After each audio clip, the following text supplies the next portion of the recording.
What's going on, YouTube? It's your boy Duran, and we're here to talk more Celtics basketball as the Celtics dropped their last game 89-91 to the Cleveland Cavaliers, in which they choked away a 19-point lead in the second half. Let's just get right into this game. Let's jump right into it and speak about the things that we liked, things that we didn't like, things that I saw. Overall, as far as the Celtics season so far, I'm not as mad as I was to begin the season. Right now, they've been playing really hard. They've been playing really hard games. All these losses have been tough. And, I'm okay with that. I'm okay with your losses being tough. What I don't like is being blown out. I don't like losing games by 14 points. I don't like losing games by double digits. But you playing these games tough, that's fine. This Cleveland game, this falls under a different category. When you're blowing leads, you're turning the ball over late, you're not focused. To me, that's a representation of the coaching. I'm sorry, and I like Ime Udoka, but that's a representation of the coaching. When your team is not mentally focused and locked in to close games, as a coach, you take that personal. You have to take that personal because this team is a representation of you. This team reflects you, and what they're reflecting right now is they don't know how to put four quarters together. Right now, that's really what the Celtics have to work on, is putting together four quarters. And we've seen it here and there, but not consistently enough. And I know the Celtics are dealing with injuries in this game, but it's the Cavs. The Celtics probably had the three most talented players on their team in this game, and they still lost. So let's just jump into it. First person I'm gonna talk about, Jayson Tatum. Has Ime Udoka broken Jayson Tatum? Has he? Has Ime Udoka broken Jayson Tatum, or is just Jayson Tatum just going through a shooting slump? Because, I'm not used to seeing this version of Jayson Tatum. And I get it. He wants to be more of a facilitator, more of a guy that makes others around him better. But if that's taken away the elite scoring, I'm out. If the trade-off for him of trying to work others into the game is taking away from him as a scorer, I'm good. I would rather him just be a ball hog all game. Honestly, I would. Then watch him kind of second guess himself on every other drive to the basket. Because one, not only is he going through a shooting slump, this team in general is going through a shooting slump from the three-point line. So even if he's finding open guys, they're not knocking the shots down. That again is where I'm at the point where I just want him to score. I just want him to get points. And that's the whole purpose of him being out there for. That's who Jayson Tatum is. Jayson Tatum is a scorer. He's not LeBron James. He's not Luka Doncic. And that's okay. That's fine. He doesn't have to be those players. He doesn't have to be this 8 assist, 9 assist guy. But if he's giving me 28 points a night, 27 and a half points a night, I'll take that over this. And I know he's at 24 points per game, but still, it's just like, he can't find a rhythm. He can't find a scoring rhythm because, again, every other play, he's coming downhill looking for others to get them involved, and these guys are just not converting the shots. And that's just, to me, honestly, that's just taking away from how great of a player he really is. It is. And, that's really what I'm questioning right now. Has Ime Udoka broken Jayson Tatum? Has he? Has he really changed this player's identity of who he is?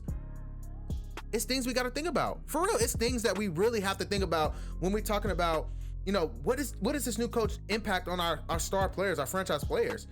And I don't know. This might be a shooting slump. This might be a thing he's just going through. But from what I'm seeing, it's a lot of second guessing. He doesn't look comfortable.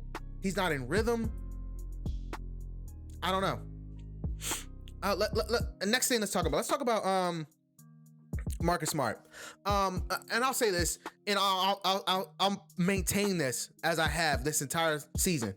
I still think Marcus Smart should come off the bench. He was horrible in this game. He has been mediocre the entire season. I think Marcus Smart should come off the bench. I think that his first step looks slow. He looks slow as a driver. He's not that good of a shooter. And he's above average as a defender. I wouldn't call him elite anymore. I think Marcus Smart should come off the bench. And then at the trade deadline, I think you should really look at, getting back into conversations with Philadelphia about Ben Simmons. What do they really want? Obviously the Jaylen Brown stuff isn't happening, but Marcus Smart and Rob Williams, I would do that. For Ben Simmons, I would absolutely do that. And speaking about Rob Williams, that looks like a bargain deal. That's a great, Rob Williams looked great in this game. Rob Williams looked great this entire season, and he stayed healthy. And we knew that extension that he got was going to be worthwhile if he stayed healthy. And Rob Williams has stayed healthy. He's been productive. He's been athletic on the boards. He's been a really good scoring option for them. And it's come to a point where I actually want to see them go to Rob more often. But it's just in this game, they didn't really have the opportunity. But I'm just talking about in the season in general. I want to see Rob get more opportunities to score underneath the basket. 10 feet away from the basket, he's not that good. So it does kind of limit, your ability to get him the ball. But Rob Williams and what he can do for this offense when he gets going and when he's putting putbacks, he saved Marcus Smart a lot. Marcus Smart's misses would be a little bit more atrocious to everyone, take away from this game if, the Cavs were able to convert on those rebounds. If they were able to grab those defensive boards that they needed to grab, because there were a lot of shots that Rob was grabbing and putting back for Marcus Smart specifically. Marcus in this game looked horrible. 0 of 5, 2 points, 4 rebounds, 8 assists. Not a good game. Not a good game, period. I just think, the things that he brings, the things that you talk about as a player, they all are attributes that you would say for any other role player in the league. And I get that he's a captain. I get he's a leader. I get his impact in the locker room. But we're talking about specifically on the court. I think he would be better served as a sixth man on this team. And let's go back to Dennis Schroeder. I think Dennis Schroeder should be the starter on this team. I love the pace that Dennis Schroeder plays with. I love the fight that Dennis Schroeder plays with. I love the mentality of going to war every single game. What I don't like about Dennis Schroeder is the turnovers. I don't like the Michael Jordan mentality sometimes. I don't like overdoing it. But I think in moderation, Dennis Schroeder could be a really good player for this team. But what needs to happen is Jaylen Brown needs to come back. Jaylen Brown needs to come back. I think, Dennis Schroeder is getting a lot of shots and he's shooting his shot. But, some of these late shots and some of these late possessions in the game are not good because he's had a bunch of turnovers. What game did he have how many turnovers did he have this game? Because I know it was a lot. No, not that bad. 4 turnovers. But still, last game he had about 5. That's 9 turnovers in 2 nights.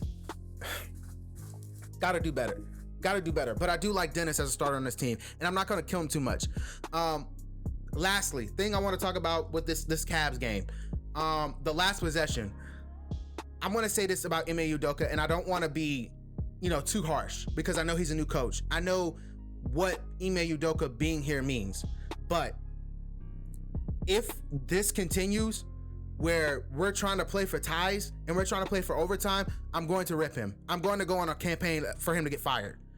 Like, seriously, you'll see video after video after video of me talking about Ime Udoka should be fired. I don't want a coach that plays for ties. I don't. It's a loser mentality. It is a loser's mentality. This is Boston. We play for championships. We're not satisfied about making the playoffs. We're not satisfied about making the conference finals. We want championships. We want to play for big wins.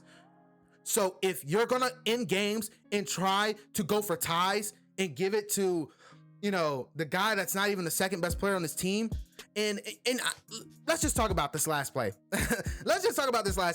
Because getting the ball to Dennis Schroeder was a joke to me. It was a joke. It was a complete white flag. You were waving a flag. We quit.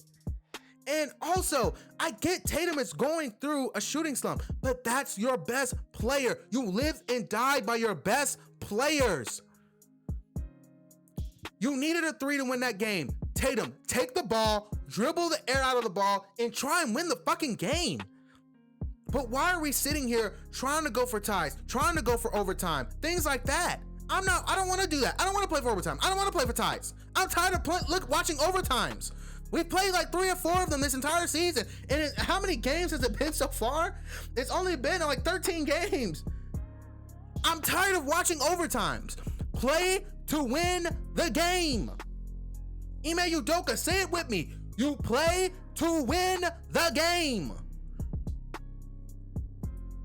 So I have no idea what was going through his head to try and, one, get the ball to Dennis Schroeder, two, to get downhill, as he said post-game, and to try and go for the tie on the second night of a back-to-back where half of your starters couldn't even play because they were hurt and tired.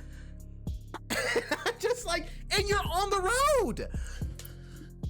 Like, am I the only one thinking this?